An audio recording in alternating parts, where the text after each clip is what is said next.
ফুটবলাররা দেশের বাইরে যারা আছেন তাদের একটা নিজস্ব এজেন্ট থাকেন, তারা মেনটেন করেন। আমাদের দেশের ফুটবলাররা, সেটা নারী হোক বা পুরুষ হোক, তারা কি এই জিনিসটা মেনটেন করছে কিনা? কারণ অনেকে আসলে জানেই না এজেন্টটা কি। বাংলাদেশে আমাদের ফুটবলের অঙ্গটা খুবই ছোট। কারণ আগে যদি দেখি আমাদের মতিঝিল ক্লাব পাড়া কেন্দ্র করে ফুটবলের পুরোটাই ছিল আর কি। এরপর আস্তে আস্তে ধরেন আবাহনী ধানমন্ডিতে আসলো, বসুন্ধরা বলেন, বসুন্ধরায় আসলো।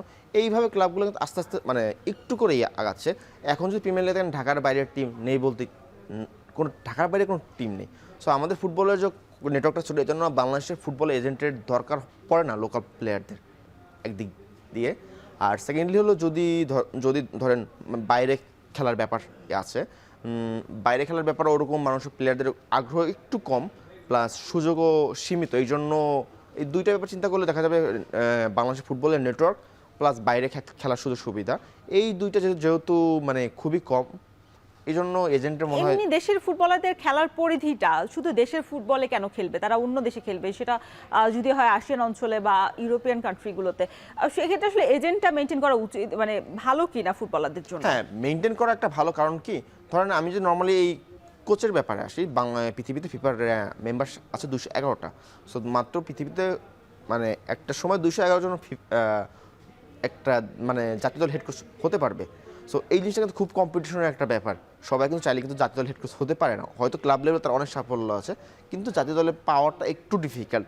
সো একটা ধরেন আপনার যদি আমি বলি, একটা মানুষ আমেরিকায় বসে আছে একটা কোচ, তার কিন্তু সবসময় সম্ভব হবে না যে বাংলাদেশ কোচ খুঁজছে, না রোয়ান্ডা কোচ খুঁজছে, না ইউরোপের একটা কান্ট্রি কোচ খুঁজছে। সো একটা এজেন্ট যখন কাজ করে, তার একটা নেটওয়ার্ক তৈরি হয় এবং নেটওয়ার্কের মাধ্যমে সে জানতে পারে যে এই দেশের কোচ লাগবে বা ওই ক্লাব হেড কোচ লাগবে।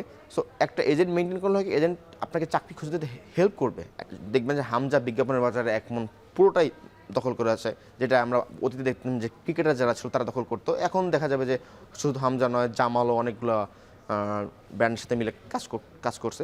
এই এজেন্ট যারা ম্যানেজার থাকে, এরা দেখা যায় তাদের কন্ট্রাকচুয়াল প্লাস তাদের ইমেজ রাইট, এই দুইটাই মেনটেন করে। এখন এদিক থেকেও প্লেয়ারদের একটু এজেন্টরা হেল্প করতে পারে যে না, একটা ওই যেভাবে বলছিলাম যে একটা কোচের পক্ষে সম্ভব না 211টা দেশের কোথায় কোচ লাগবে, তেমনিভাবে এখানে অনেক ব্র্যান্ডিং হয় কোন এজেন্সি থেকে কোন কাজ আসবে।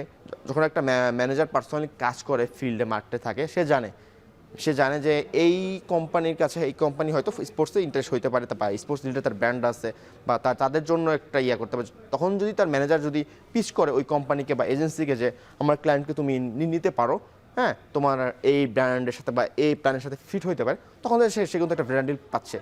নর্মালি যদি দেখা যায় আমরা বাইরে বাংলাদেশ কথা বাদ দিয়ে বাইরে দেখা যায় যে ব্র্যান্ড ডিল থেকে কিন্তু কোটি কোটি টাকা ইনকাম করতেছে। আমরা যদি ধরেন মেসি বলেন, নেইমার বলেন, রোনাল্ডো, ব্র্যান্ড ডিলে কিন্তু অনেক টাকা দেখা যায়। মানে দিন শেষে চিন্তা করলে তারা খেলে যাওয়ার টাকা পাচ্ছে, তার কাছাকাছি বা তার থেকে অনেক বেশিও ইনকাম পাচ্ছে ব্র্যান্ড ডিল থেকে। সো মোটামুটি সব দেখলে এজেন্টটা রাখা ভালো, কিন্তু বাংলাদেশের যে পরিপ্রেক্ষী আছে আপাতত, এখানে এজেন্টের ভূমিকা একটু মানে অতটা মানে ফল দেয় বলে আমার মনে হয় না। ধরেন একটা লোকাল ফুটবলের কথা বলি, এই লোকাল ফুটবলার দেখা যাবে সে যখন ছোটোবেলা থেকে খেলে আসে, ফার্স্ট ডিভিশন খেলছে, সেকেন্ড ডিভিশন খেলছে, সবাই কিন্তু কমলাপুরে খেলছে। আর আমার ফুটবলের কেন্দ্রটা ওই মতিঝিল, মানে কমলাপুর আর মতিঝিলের মধ্যে খুবই একটা ক্লোজ। সবাই জানে, দেখা যায় যে ফার্স্ট ডিভিশন কাজ করতেছে সে হয়তো প্রিমিয়ার লিগের কোনো টিমের সাথে আবার যুক্ত, তাকে তার এজেন্ট দরকার হয় না। তার কন্ট্যাক্ট নাম্বারের জন্য একটা এজেন্টকে ফোন দিবে বা এটা কোনো দরকার হয় না। সে একটা ক্লাব কর্তৃপক্ষ নিজেই প্লেয়ারের সাথে ডিল করতে পারছে। সো ধরেন ইন্ডিয়াতে এই ব্যাপারটা আছে, কারণ ইন্ডিয়া অনেক বড় দেশ। ধরেন একটা দুইটা স্টেটের মধ্যে অনেক ডিস্টেন্স।